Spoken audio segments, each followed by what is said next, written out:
The year was 2028. The world watched captivated as everyday people became overnight millionaires.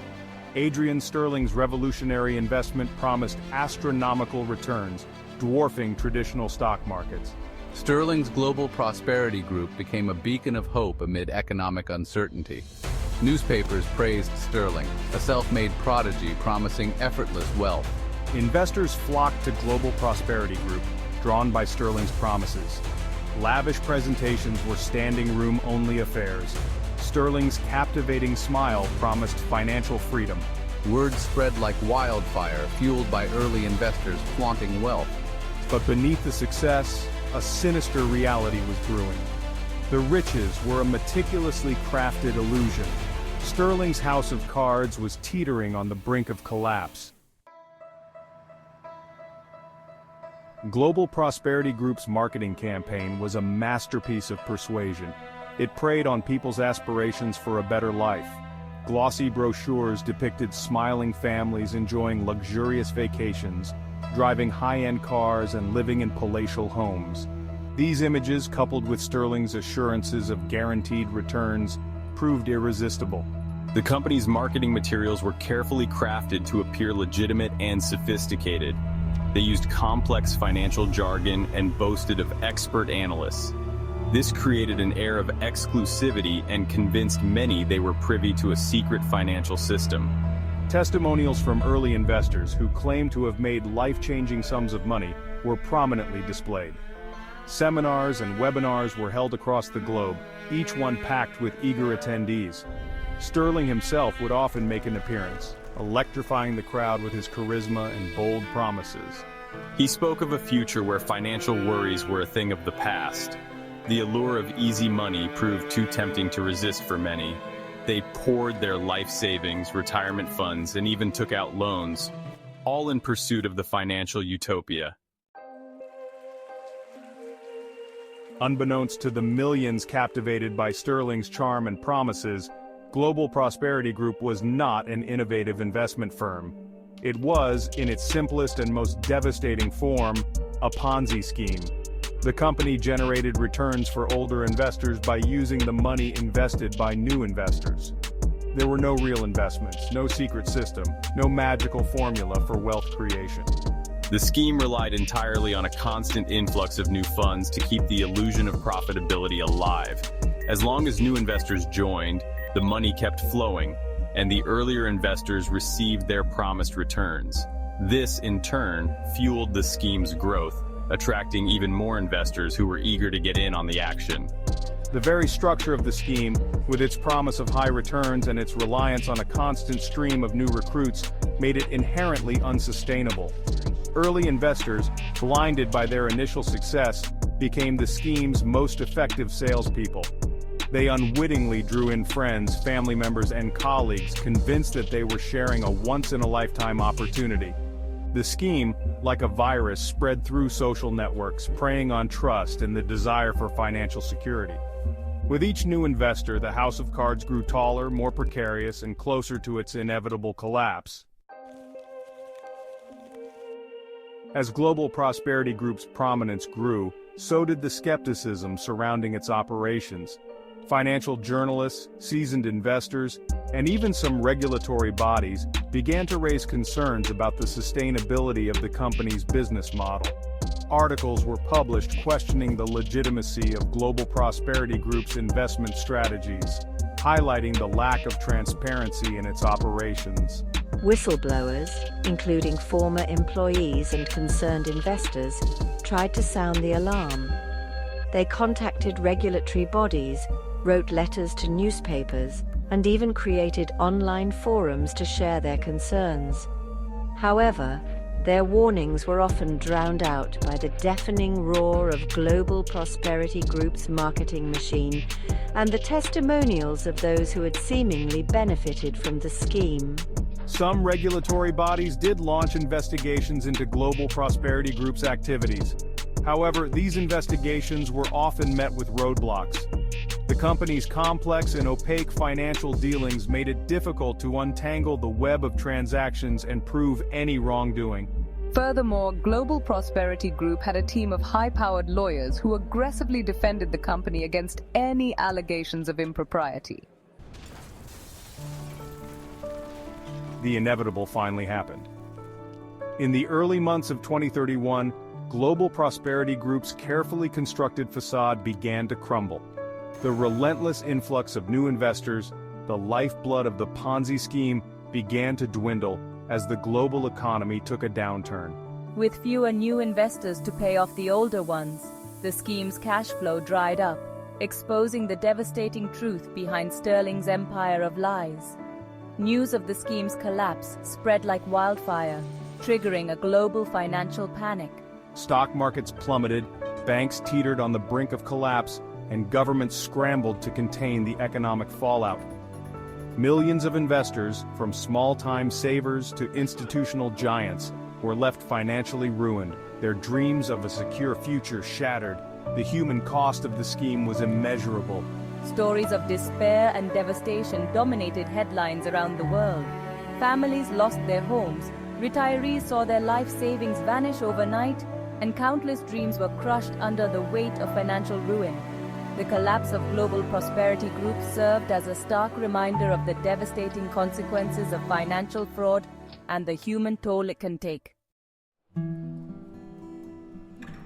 The aftermath of Global Prosperity Group's collapse was chaotic. Governments around the world launched investigations into the scheme, seeking to hold those responsible accountable for the largest financial fraud in history. Law enforcement agencies worked tirelessly to track down Sterling, who had vanished as the scheme unraveled, leaving behind a trail of shattered lives and financial ruin. The scale of the fraud was staggering, with estimates of losses reaching trillions of dollars. The collapse of Global Prosperity Group triggered a global recession, leaving governments grappling with soaring unemployment, plummeting stock markets, and widespread financial instability. The task of unraveling the complex web of transactions, identifying the victims, and recovering stolen assets was monumental. In the wake of the scandal, governments and regulatory bodies faced intense scrutiny for their failure to prevent the scheme from flourishing. Critics argued that warning signs had been ignored, investigations had been inadequate, and that regulatory loopholes had allowed the scheme to thrive unchecked for years. The collapse of Global Prosperity Group led to a global push for stricter financial regulations and increased oversight of the financial industry in an attempt to prevent similar schemes from occurring in the future. The collapse of Global Prosperity Group spawned a wave of conspiracy theories and speculation. Some whispered that Sterling had powerful allies who had helped him escape justice, while others claimed that he was just a pawn in a much larger game orchestrated by shadowy figures in the financial world.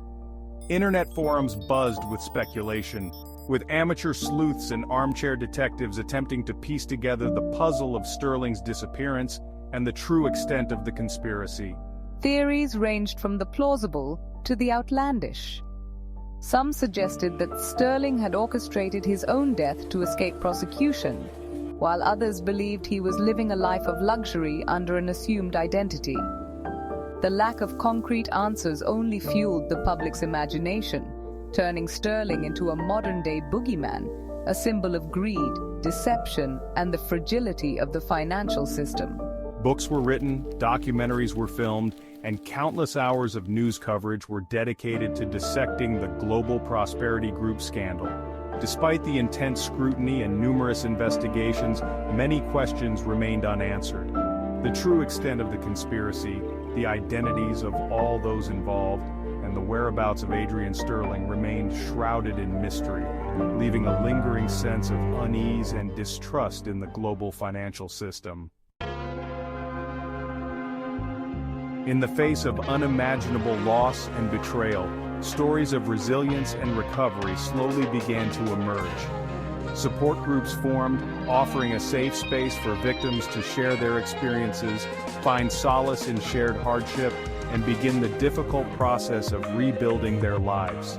Financial literacy initiatives gained momentum, empowering individuals with the knowledge and tools to make informed investment decisions and avoid falling prey to similar schemes in the future. Communities rallied around those who had lost everything, organizing fundraisers, offering pro bono legal and financial advice, and providing emotional support. The human spirit, though battered and bruised, proved to be remarkably resilient. The collapse of Global Prosperity Group, while devastating, also sparked a renewed focus on financial responsibility and ethical investment practices. Governments and regulatory bodies implemented stricter regulations and increased oversight of the financial industry in an attempt to prevent similar schemes from occurring in the future. The Global Prosperity Group scandal served as a stark reminder that even in the digital age, characterized by complex financial instruments and globalized markets, the fundamental principles of transparency, accountability, and ethical conduct remain paramount. Despite the efforts to rebuild and move forward, the scars of the Global Prosperity Group scandal ran deep. Trust in financial institutions, already shaken by previous scandals, was deeply eroded. The experience left many wary of investment opportunities, particularly those promising high returns with minimal risk. The shadow of Global Prosperity Group loomed large, a constant reminder of the devastating consequences of unchecked greed and the human cost of financial fraud. The experience also highlighted the critical importance of financial literacy. Many victims admitted that they had been blinded by the allure of quick riches and had failed to adequately scrutinize Global Prosperity Group's investment strategies. The scandal served as a wake-up call, prompting many to educate themselves about personal finance, investment risks, and the importance of due diligence. The global economy, while showing signs of recovery, still bore the scars of the Global Prosperity Group's collapse. The recession triggered by the scandal had long-lasting impacts, leading to increased regulation, heightened risk aversion, and a greater awareness of the interconnectedness of the global financial system. The legacy of Global Prosperity Group served as a cautionary tale, a reminder of the fragility of financial systems and the importance of vigilance in the face of seemingly too good to be true investment opportunities. The story of Global Prosperity Group is a cautionary tale, reminding us that the allure of easy money can lead to treacherous shores. It underscores the need for due diligence, critical thinking, and skepticism when evaluating investments. If an investment sounds too good to be true, it probably is. Financial literacy is essential in today's complex financial landscape. Knowledge and professional advice can protect us from financial fraud. Financial security should be based on realistic expectations and ethical practices. The memory of Global Prosperity Group reminds us that resilience and community can help us rebuild. It highlights the importance of community, resilience, and justice in the face of greed. Let this chapter guide us towards a future of financial security built on knowledge and integrity.